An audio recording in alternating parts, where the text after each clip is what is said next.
oògùn kan nílé iṣẹ́ Yemkem International tá a pè ní super bitters capsule téèyàn bá lò tó bá lò ohun tó máa yà jáde tóun fúnra ẹ̀ bá rí ẹ̀rù máa bà pé ṣé inú òun làwọn kinní wọ̀nyí ti jáde. So àwọn kan tá a lè rí ni, and if care is not taken ó máa lead to colon problem, and that is why you see a lot of people having colon cancer now. It's very common. You see, when you clean your system internally, you see you're prone to colon cancer is very, very slim. You understand? Ìdọ̀tí inú tí ò jáde, accumulated toxins in the internal system, ó lè fa colon cancer. You understand me now? So ó better kí every 90 days kéèyàn máa lo nǹkan tó máa jẹ́ kí all the internal system ó wà very clean. Òun náà ṣe ń pè ní detoxification. Àwọn bàbá wa máa ń pè ní ìdọ̀tí inú, ká ya ìdọ̀tí inú dànù. Ìdọ̀tí inú ni nǹkan, àwọn ìdọ̀tí tó wà nínú tá a lè rí. It's not only the bitters alone. When they come, we have some other range of herbal products that they can take that can make their body work very well. Because we have a very fantastic herbal product for detoxification. Because we'll be able to establish that if you detoxify, you have already treated, let's say 60% of the woman's problems in terms of health challenges. You have treated it. You understand? So detoxification is very, very important, and we have a lot of product for it. Thank you very much, Dr. Akintide, for joining us again today. I'm sure that our viewers out there, they picked 1 or 2 tips on detoxification, and they are going to make use of it. Before we go, like we always do, please tell us and the viewers contact numbers and contact address to reach Yemkem International. Yeah, thank you very much.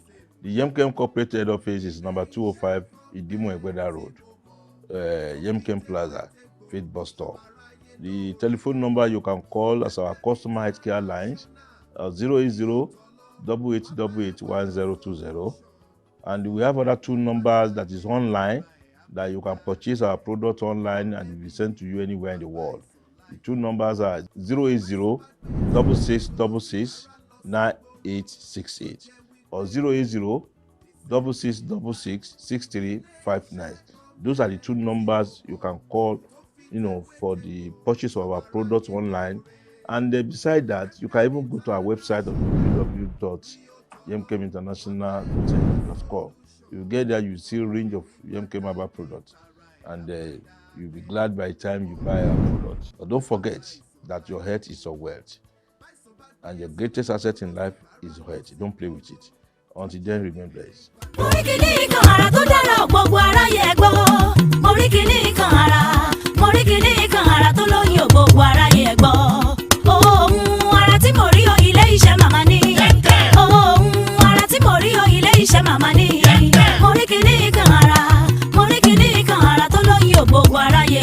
Iléeṣẹ́ àlùbáríkà kan bẹ́ẹ̀ ńlẹ̀ yìí ọba ló fi ta wá lọ́rẹ. Yemkem International ká tọ́jú ènìyàn kó dúró déédéé. Iṣẹ́ ìríjú wa ni ìtọ́jú ara ẹni lábẹ́lé léwu tó pọ̀ jù. Èyí ló mú wa pèsè irinṣẹ́ ìgbàlódé lónírúurú fún àyẹ̀wò ara látòkè délẹ̀ tinútòde. Àwọn onímọ̀ nípa àlera tó wà ń kalẹ̀ láti kẹ̀yìn gẹ̀gẹ̀. Iléeṣẹ́ Yemkem International 205 Ẹ̀gbẹ́dá Ìdímù Road Faith Bus Stop Ẹ̀gbẹ́dá. Ẹ̀rọ ìbánisọ̀rọ̀ wa ni 0808-888-1020 àti 0806-666-9868 334 Ìkòdú Road lójúdàdí Ìrókò Anthony Maryland Lẹ́kọ̀ọ́. Ẹ̀rọ ìbánisọ̀rọ̀ ọbẹ̀ ni 0803-485-7027 tàbí ní Ìkòròdú Ojúbọdẹ Junction Sunshine Plaza opposite Sweet Sensation Ìkòròdú. Yemkem International aṣíwájú ni wá níbi káfẹ́ gbòógì ṣe ìwòsàn fún àlàáfíà ara wa. Ẹni bá dákẹ́ tara ẹ̀ á bá dákẹ́, ọ̀rẹ́ mi má gba ìsàn láàyè o. Báìsàn bá gbé ẹ sọ́lẹ̀ tó lọ sí bàárà lọ sí gbòòrò tó jẹ́ wípé ìṣègùn ni. Ilé iṣẹ́ kan bẹ́ẹ̀ tí mo mọ̀ tó fi tewétegbò ṣọmọ aráyé lóore. Yemkem International ní ó tọ́lọ́ wá bá ẹ wá solution sọ̀rọ̀.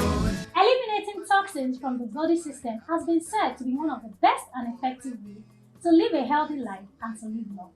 Today on Alafia Tayo, we are going to be talking about detoxification. Hello everyone, and gbogbo ìlú lólóko lẹ́yìn òde. Ndewo, Sanandezwa, Welcome to another exciting episode of Alafia Tayo with Dr. Akintide Ayemi. My name is Ibilẹ, and I am your host. Ekabosa.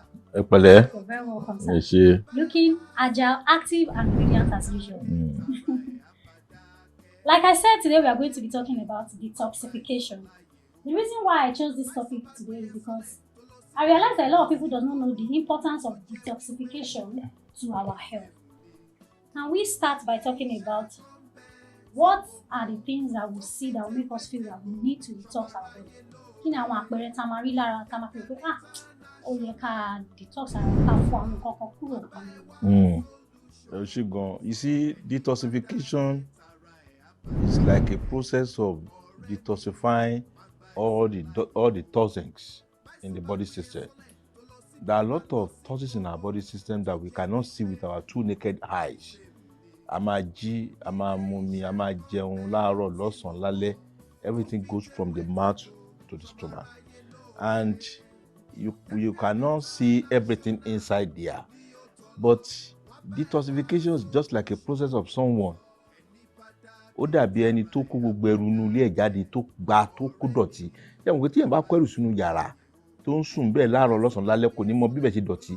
Ọjọ́ tó bá kó ẹrù yẹn jáde tó wá bẹ́ẹ̀ sí gbá ìdọ̀tí jọ látọ̀ mọ̀ pé so inú yàrá yìí ni ìdọ̀tí yìí wà. Bẹ́ẹ̀ náà ni detoxification ṣe rí. As a normal woman being, every 90 days, you need to detoxify your toxins, your body system. Because when you detoxify your body internally, it's like you are cleaning your system. Both your liver, your lungs, your kidney, your everything that's related internally, you are cleaning it. Because you cannot tell me that aṣọ tó ti ń wọ̀ láàárọ̀ lọ́sàn-án lálẹ́ òun náà ló wọ̀ ọjọ́ kejì, ọjọ́ kẹta, ọjọ́ kẹrin, ọjọ́ karùn-ún for 30-40 days ó wáyá aṣọ yẹn á dọ̀tí. Bẹ́ẹ̀ náà nínú wa náà ṣe rí. You understand? Because when you have too much of toxins in your body system, àwọn nǹkan tó ń fà ó pọ̀ gan-an. Àpẹẹrẹ téèyàn dé máa mọ̀ ni pé téèyàn bá wà tó yẹ pé ó ń look older ju age ẹ̀ lọ. Àpẹẹrẹ kan nìyẹn for you to know that you have too much of toxins in your body system. Then ìkejì tó bá ti mú ẹ tó ń jẹ oúnjẹ díẹ̀ tínú ẹ á ti kún, because when there is too much of toxins in your body system, then you have too much of gas. Ẹlòmíì ìwọ bá oúnjẹ díẹ̀ ló máa jẹ báyìí inú ẹ á ti kún, inú ẹ á ti wà bloated. It's too much of toxins in your body system. Àwọn toxins wọ̀nyí àwọn ló ń bí oríṣiríṣi àwọn àìsàn àti àrùn jọmí sí yìí because nǹkan tó rí ni. You understand me now? So ó better ké every 90 days kéèyàn máa lo nǹkan tó máa jẹ́ kí all the internal system ó wà very clean. Òun náà ṣe ń pè ní detoxification. Àwọn bàbá wa máa ń pè ní ìdọ̀tí inú, ká ya ìdọ̀tí inú dànù. Ìdọ̀tí inú ni nǹkan àwọn ìdọ̀tí tó wà nínú tá a lè rí. You understand? And if you detoxify, you look so fresh, you look so clean. Your body is like you are rejuvenating your body system. You understand? So that is what the detoxification means. And when you detoxify, most of all these diseases like high blood pressure, diabetes, all these kind of nasty diseases, will be get out of your body system. Because toxins causes so many things. Kò sí nǹkan sí accumulated of toxins. Kò sí nǹkan tí ó lè cause inú ara. And nǹkan tá a lè rí ni. It's not about pé you go to toilet every day. Some people go to toilet every day, fine. But toilet tó ń lọ every day yẹn, when you wake up in the morning, you go to toilet, fine. Even some people go to toilet twice in a day. It's okay. But what of the toxins? Pé òun lọ toilet yẹn doesn't mean that you are clean, your internal system is clean. You understand? Ó ti ní àwọn kankan tí tó máa lò tó máa lọ kó gbogbo ìdọ̀tí yẹn jáde.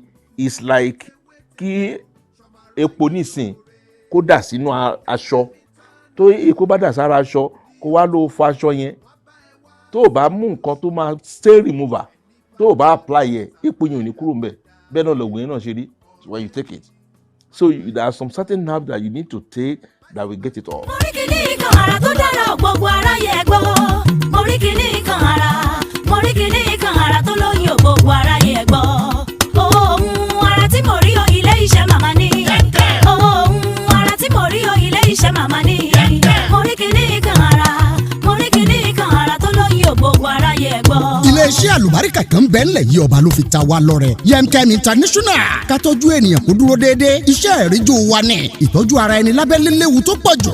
èyí ló mú wa pèsè irinṣẹ́ ìgbàlódé lónírúurú fún àyẹ̀wò ara látòkè délẹ̀ tinútòde. àwọn onímọ̀ nípa àlera tó wà ń kalẹ̀ láti kẹ̀yìn gẹ̀gẹ̀. iléeṣẹ́ Yemkem International 205 ẹ̀gbẹ́dá ìdímù road faith bus stop ẹ̀gbẹ́dá. ẹ̀rọ ìbánisọ̀rọ̀ wa ni 08088881020 àti 08066669868 334 Ìkòdú road lójúnàdí ìrókò Anthony Maryland lẹ́kọ̀ọ́. ẹ̀rọ ìbánisọ̀rọ̀ ọbẹ̀ ni 08034857027 tàbí ní Ìkòròdú Ojúbọdẹ junction Sunshine Plaza opposite Sweet Sensation Ìkòròdú. Yemkem International aṣíwájú ni wá níbi ká fẹ́ gbòógì ṣe ìwòsàn fún àlàáfíà ara wa.